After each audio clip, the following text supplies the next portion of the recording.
All right. So, after a very sweaty day waiting for the light to get better, stinky hot, here we are. Introducing the DuoMono. Silly name, fantastic bike. How'd you come up with the name?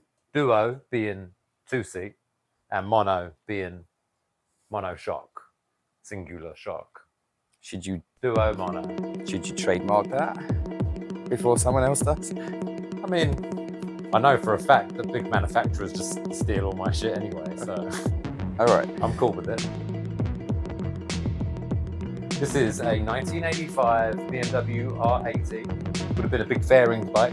This came into my possession from Pomona. Brown Motorworks was clearing out their service shop. Unclaimed, unpaid for service work motorcycles. So it was a lean sale. They'd been on the shelf for 10 years. They'd done so much work to it, the guy didn't want to pay a service bill. I remember that much because I laughed.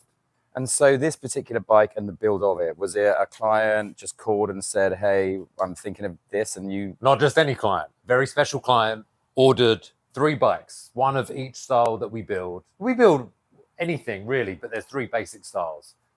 An adventure bike, cafe racer, and a bobber. This was the bobber. Got it. And he knew the color. He told you what color, or you said, this is the color system that I think... No, God, look, I did this gas tank once because someone requested it, and then everyone has seen the picture of that bike, and we've done this bike like 30 times with this tank.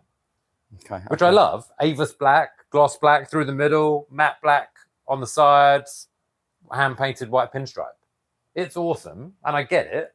Been ripped off by so many people. It's become a normal thing now. All right, so starting from the front, what did you change? Well, all of this is custom on the front. The only bit that is factory is the headlight bucket. Long story short, we take, in general, modern Öhlins forks, make the triple tree, which bolts it to the frame.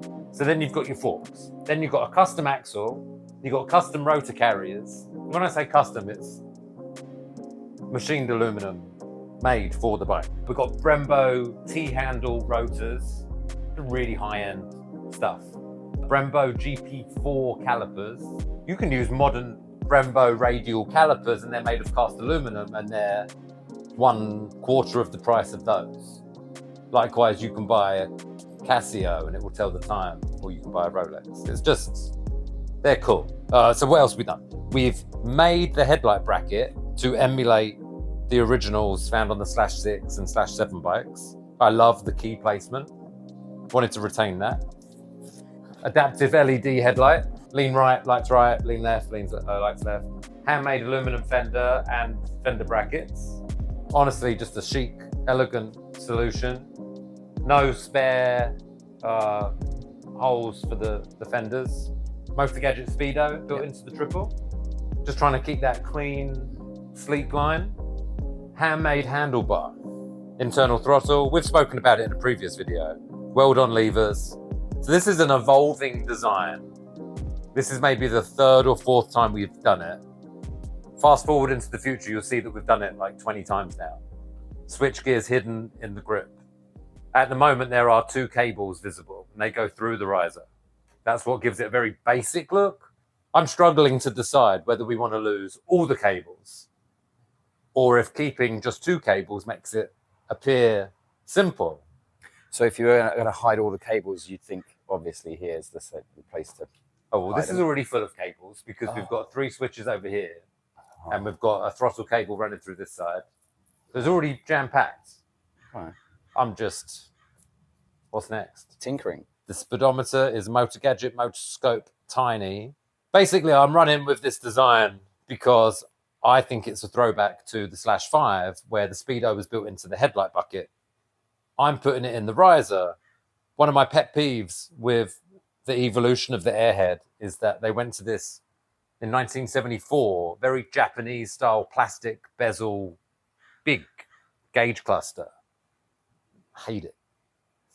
I want it low. You can see this as a red needle, analog readout. Okay. What about our turn signal lights here? I'm just noticing. Oh, yeah, I forgot about those. Honestly, full disclosure, built the bike, and my client said that he didn't want the crash bars with the auxiliary lights where I've been hiding turn signals in plain sight.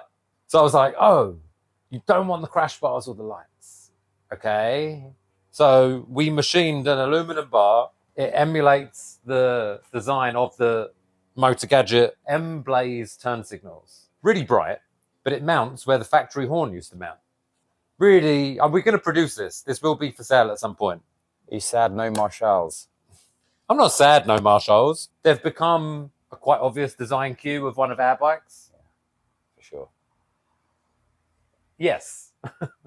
Whenever someone says they don't like them and they don't want them, it does make me a little bit sad because I really like them. There's many aspects to it. One, light. When it's dark, you have 3 lights versus 1.